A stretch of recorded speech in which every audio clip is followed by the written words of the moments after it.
Talento na luya. Paborito? Huwag siya kami lalamot para sa talento na luyag.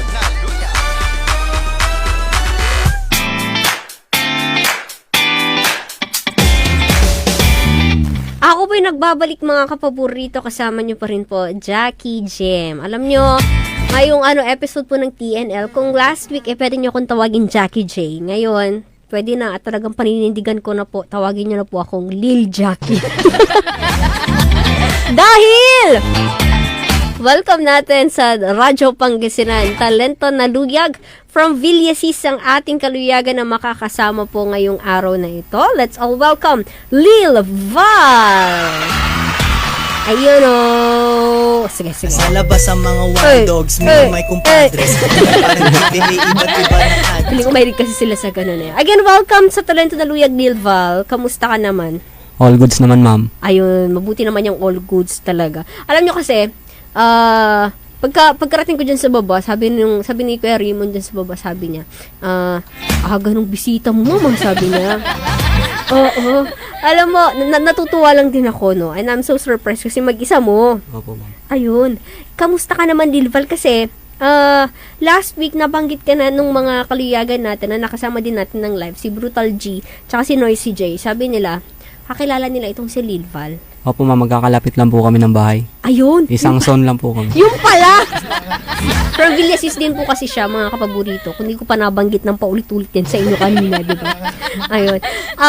Ano bang pinagkakahabalahan ni Lil Val ngayon? Focus muna po, ma'am, sa music din, sa pagtulong din sa mga barkada mag-shoot ng music video. Ayun. YouTube, ganun. So, isa ka sa sa inyong community, ang tinutulungan mo sila sa pag-shoot. Opo, ma'am. So, talagang isa yun sa forte mo, no? Opo, yung pag-shoot ng Paano yun? Anong ginagawa mo? Ikaw ba yung parang nagbibigay ka ba ng idea sa kanila? Or kung ano yung gusto nilang mangyari sa you Parang, give them that? Parang ganun na rin po, ma'am. Kasi dati, na-shootan ako ng mga music video then sinishare ko din po yung kaalaman ko. Okay. Para may idea din po sila. Saka yung mga equipment, ma'am, sa akin din po. Drones. Mga Oy, kompleto siya sa gamit, Ganun.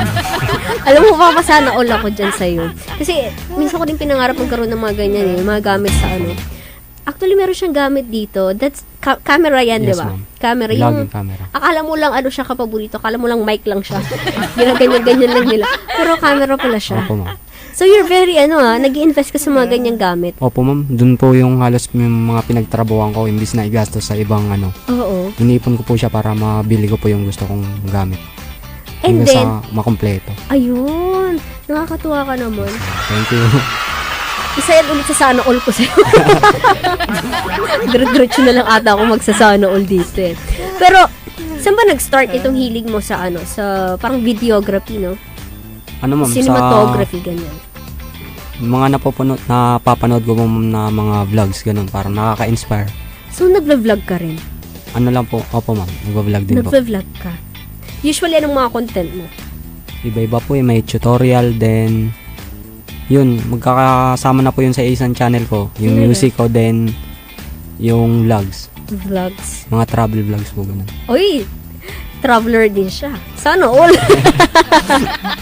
Pero ilang taon ka na ba dyan sa videography, sa pag-vlog? Wala pa pong isang taon, ma'am. Talaga? Oo. And yet, yung magamit mo, matagal mo na pa rin na-kompleto or kakakompleto mo lang? Ito lang din po, ma'am. Uy, talaga? Opo, ma'am. Grabe.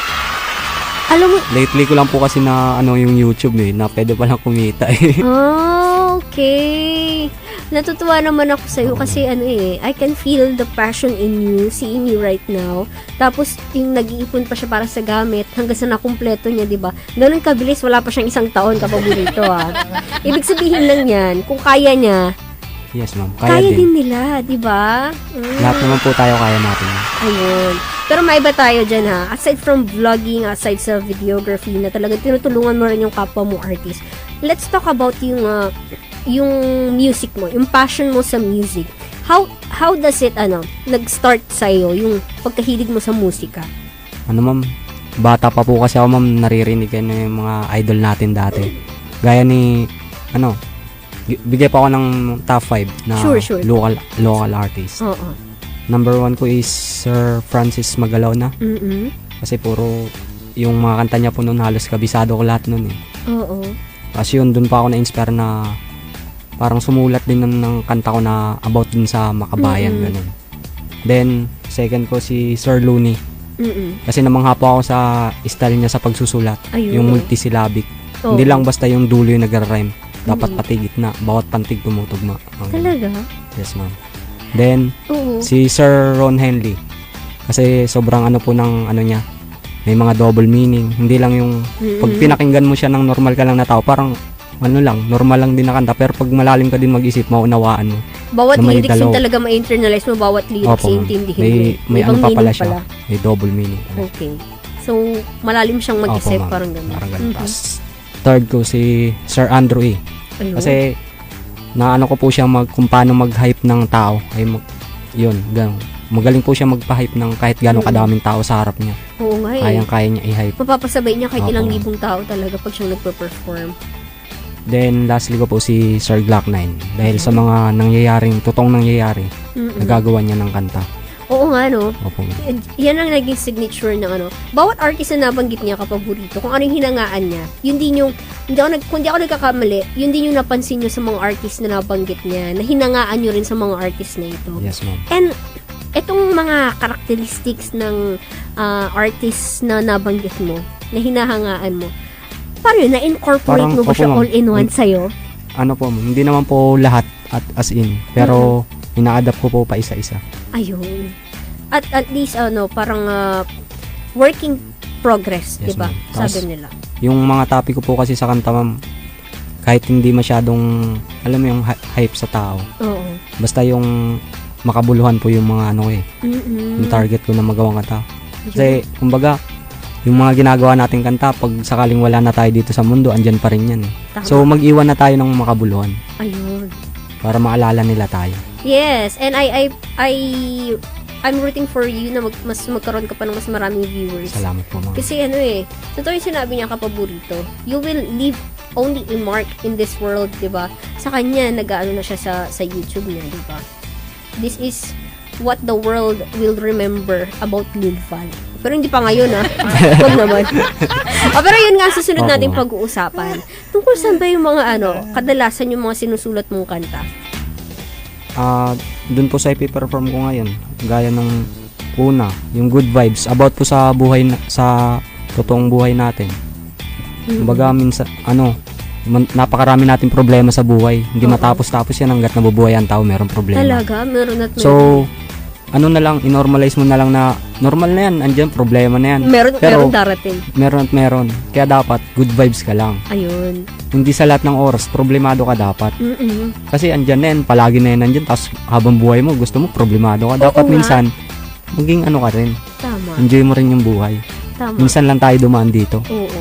Alam mo, isa to sa sinasabi ko sa inyo, payo po ng mga naging bilyonaryo, kapaborito. Totoo yan, di ba? Kasi, nandiyan na yun nandiyan na yung problema, ano bang mga pwedeng negativity na pwede mong ma-encounter everyday, kahit saan, kahit kailan, kapaborito. Pero yung nakasalalay po talaga yung kahihinatnan ng araw mo doon sa magiging approach mo. Kung ano nga ba yung magiging response mo doon sa problema na iyon. So, ikaw, kung seryoso ka ba, doon, magfo-focus ka doon lang sa problema, hindi ka ba magfo-focus, maghahanap na lang doon ng solusyon, di ba? Opo. Tama. Kumbaga sabi nga, napakaraming dahilan para maging malungkot, pero mas maraming paraan para maging masaya. Yun. Hanapan natin lagi ng paraan, di ba? Okay. Kailan ka ba ulit nag-start sa music? Bali, po ma'am, 2014 na po ako nakapag-record ng una kong kanta. Ayun so matagal na rin. Kasi mas inatupag ko po kasi yung mga kalokohan dati kaysa mag-record. It's okay. Okay lang yan. Lahat tayo talaga may episodes na ganyan. Pero may mga nasulat na po ako dati, mga 2009, ganun po. May mga nasulat na ako kasi yung notebook na yun nawala. Nawala.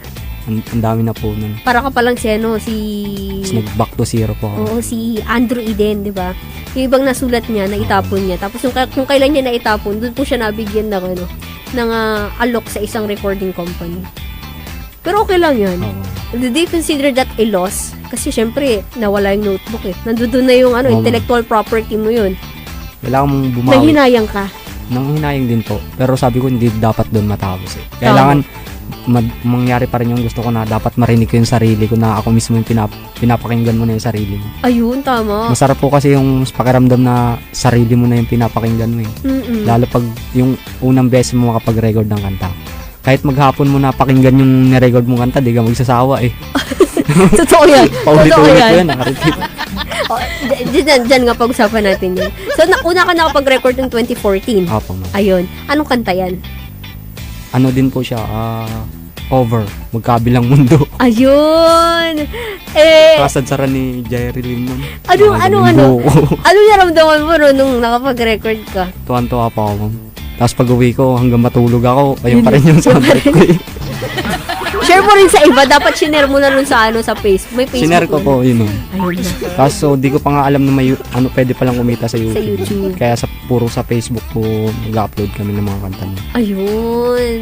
At least ngayon, Opo. di ba? Mas lumawak din yung music platform Yes, na pwedeng mapagkitaan ng pwedeng mapakinggan yung song ninyo. Opo, ma'am. Ayun na nga. So, matagal ka nang nasa ng musika, kapaborito, at marami ka nang naisulat, di ba? Medyo, ma'am. In general, tingin mo, yung mga kanta mo, ano yung parang story na mas marami kang naisulat na ganun na kanta? Inspirational po. Inspirational. Okay, so parang sa iyong mga experiences, ganun. Yes, ma'am. Mga ganun. Pwede bang mag-share ka ng isa na yung pinaka hindi mo makakalimutan na kanta na naisulat mo? Na talaga, yung tumatak sa'yo yung yung experience Yung mo na lyrics yun. Pati, yung, kung hindi man experience, yung lesson. Yung po, ma'am. Yung Good Vibes. Good vibes. Ka-featuring ko po si Sir Mr. Blaze ng 187. Ayun. Sa mga tinitingalang artist din. Ayun. Yung po din, yung lyrics ko na sabi ko, hanggat nandito ka pa, dapat ay sinusulit na. Minsan lang kasi ito at di na mauulit pa. Oh, yun. About sa life po. Seizing the moment ka paborito, di ba? Tama yan. Na-appreciate ko yung Yes, ma'am. Sana all. Ano naman? Di ba? Okay, next. Tingin mo sa mga kanta mo. Kasi sabi mo, una ka nag-record, talagang kahit paulit-ulit Opo, ma'am. mong pinakinggan, di ka talaga magsasawa. Magsasawa. Meron bang, dumating ka ba sa point na may naisulat kang kanta na parang na-burn out na? Parang, Parang walang gana naman. oo, parang meron po. ka, no? Alam mo yun? yung mga on the spot po, yung biglaan naming ginawang kanta. Oo. Halimbawa, pag dating namin sa studio, tumambay. Tara, gawa tayong kanta. Yung gumawa po agad. Ayun. Tapos parang hindi ako nakakontento dun sa lyrics ko. Parang Hindi kulang ka pa. satisfied. Opo, ma'am. Parang ganun. May mga ganun yung, minsan, madalas, mahirap masatisfy ang ng mga artist kapaborito. Kasi parang, iniisip mo na kasi kapag maglalabas ka ng kanta, di ba? Pag maglalabas ka ng kanta, maraming makakapakinig nito Yes, ma'am. di ba? Ito ba sa kanila tatatak, papatok ba sa kanila, parang ganun. So, if you're going to make a song, dapat ikaw din mismo na maglalabas, ikaw mismo na artist is satisfied ka, di ba? Okay. Ayun, no. So, eto, matanong ko lang, no.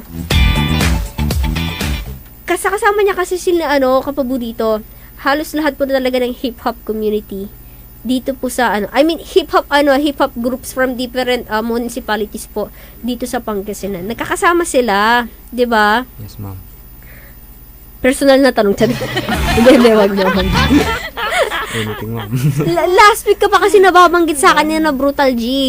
Yun, Hindi shoutout ko sa alam kanila. talaga bakit kaya halos lahat ng rapper o hip hop artist lagi ka nalang nababanggit kasi dahil sa music video. Opo, ma'am. Talaga? Yun naman po sa music video, ma'am, talagang pinaganoan ko po naman, pinagtatrabawan ko din para ma-afford ko. Nagsusulat ka ng kanta, you're doing your craft.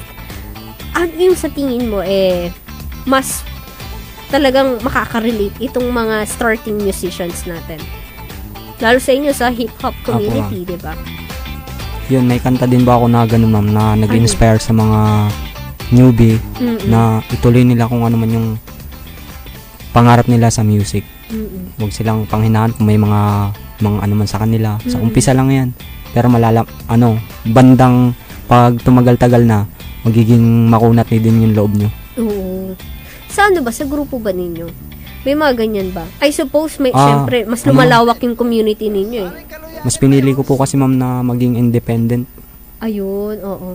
Pero kung sakali, di ba, sa mga may mga ganap kayong hip-hop, may mga nakikilala ka bang ganyan na, si kasi simula niya pa lang eh. Sinama ko lang siya, ganito, ganyan. Oo ma'am, meron po. Meron. May mga Mm-mm. At nakita mo rin sa kanila na kapag nakita mo sa kanila na sila yung tipo na itutuloy din nila. Opo ma'am, parang nakikita ko yung sarili ko, parang ganyan din ako sa'yo tol. Iano mo lang yan. Mm-mm. Alam mo, that's one thing I comment talaga sa hip-hop community. Sabi ko nga sa inyo kasi hawaan po sila, hilaan Yes, po ma'am. sila pataas, kapaborito. They do not, hindi sila tulad ng sa iba ha. Hindi sa ibang genre ng po.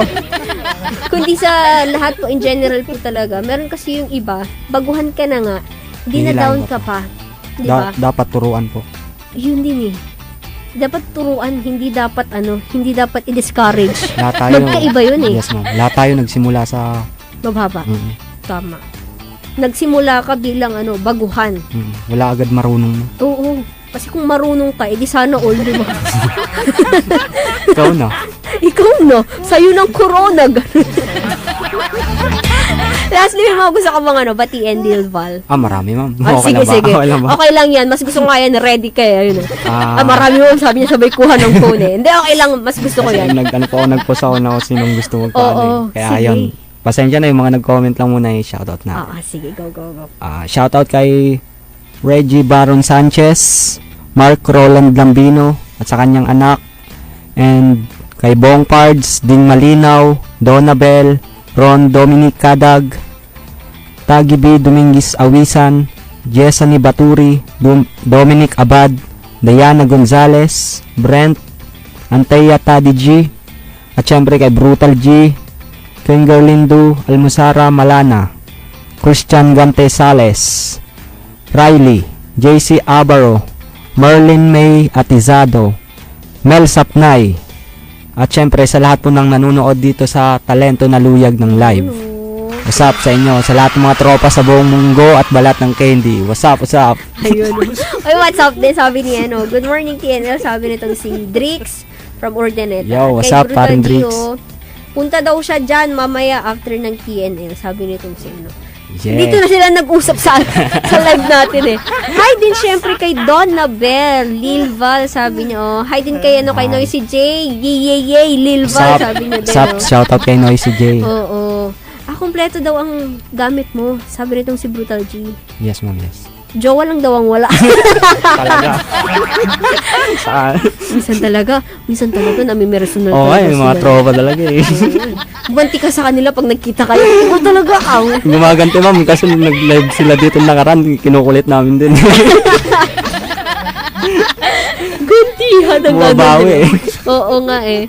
At syempre, shoutout din natin Ay, sabi ni Noisy J daw, smell daw kayo lagi. Oo, naka-smell naman ako. Yeah. Kahit naka-face Naka-face mask lang si ma'am. Nakangiti. Naka-smell yan.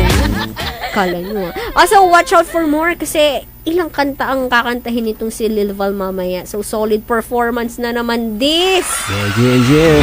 Baka abangan po yan sa aming pagbabalik mga kapaborito. At syempre, itutuloy muna natin ang ating bilangan. Magre-ready muna si Lil Val mga kapaborito. Kasi nag-vlog siya ngayon. Natutuwa lang ako kasi talaga sabi ko, ay may ano yung camera niya eh. Sabi ko bago to. Ito yung pinakabago ata. So, eto na. Talagang exciting episode ang ating TNL ngayong araw po ng Sabado kapaborito. Kasama niyo pa rin po Jackie, Jem at si Lil Val. dito pa rin. Sabayan mo ko sa Talento na Luyag. Dito pa rin sa programang Talento na Luyag. Yeah. Takling talento. We're back mga kapaborito natin dyan. Nakikinig, nanonood pa rin sa programang Talento na Luyag. Kasama niyo pa rin Jackie, Jem and Lil Val. ito na mga kapaborito. Talaga sabi dito ni Mark Roland Lambino, solid daw ang yung performance. Salamat Lil par, Val. salamat. Pati rin si Brutal Gio, nanonood pa rin patuloy na nanonood. Pati si Maraming salamat, Vlad. si Noisy J. Solid quiz, sabi niya. And Happy of course, graduation, Noisy J. ay talaga, may handaan pala dyan. Eh. Happy graduation, Noisy J. At syempre kay Ron Zamora. Hindi na busy itong si Sir Ron. Ano? Nanunood na siya sa TNL ngayon eh. Next time, Sir Ron ha. Anyway, eto nga pala, last question ko lang sa'yo, Yes, ma'am. Lilval. Bakit Lilval yung stage name mo? Yung Lil po kasi, short for little kasi maliit ako. Ako naman, hindi naman kami ano eh. Yan yung ano na, wala akong sinabi hindi rin kasi ako marunong manlight ng sarili ko. Huwag kasi ngayit. Ayun. Tapos yung Val, it's your real name talaga. Ano po, palayaw ko ma'am kasi yung birthday ko po, Valentine's. Okay. Doon po Happy siya galing. birthday! Next year. Diba? Ayun o, Lil Val, may habol ka bang ano, batiin? Shoutout po sa lahat ng taga Zone 7, Barangay Amang Perez, Villasis, Pangasinan. Yun eh. Yeah. Sila Kuya Giancarlo Gante. Siyempre sa lahat ng mga taga dyan, usap. Ingat tayong lahat palagi. Tama. Siyempre sa lahat ng nanonood sa live at sa nakikinig sa radyo, what's up po lahat sa mga kapaborito. Yun. Lil Val, sa susunod ulit ha. Yes, ma'am. Maraming salamat. Maraming salamat din po sa pagkakataon. Yes, of course. We're so glad then to have you here in Talento na Luyag. Kung mabalik ka, message ka lang. You know what I said. Sinabi ko na nung nakaraan. Oo, kasi sabi ko talaga na overwhelmed po talaga ako sa mga artists na nag-a-add friends sa akin. So, kung sino man yung gustong mag-message, di ba? One message away ko ba ito? And then we'll talk about that, diba? Anyway, maraming salamat muli, Lil Val.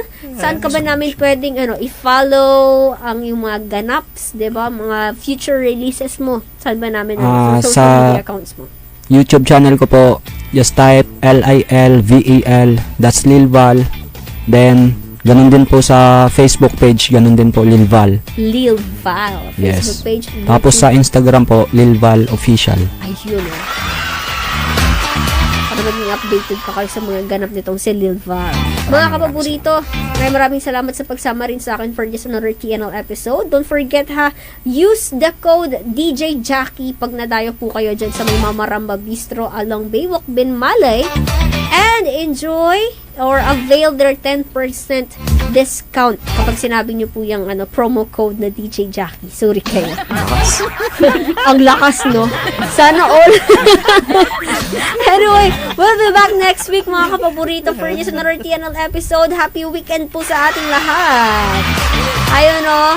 Lil Val, samahan mo ako, ha? Sige, ma'am. This time, hindi lang sa Talento na Luyag mo ako sasabayan, kundi pati sa paborito, ha? Yes. O, sige. Eto, mga kapaborito, sumain nyo na naman ang panibagong episode ng Talento na Luyag. Dito lamang sa DWJE 88.1 FM Radyo Pangasinan. Paborito. Ay, wait lang. May nagpapawate. Happy listening kay Sir Raymart Mararak. Ayun o, humabol. Buti na lang, sir. Happy listening nga. Ingat. At dito na nga. Final na to, Lil Val. Sigaw natin talaga with feelings. Ituloy-tuloy lamang ang pakikinig dito lamang sa DWJE 88.1 FM Radyo Pangasinan. Paborito. Yan o. Tangkilikin ang talentong sariling atin. Sa Talento na Luyag.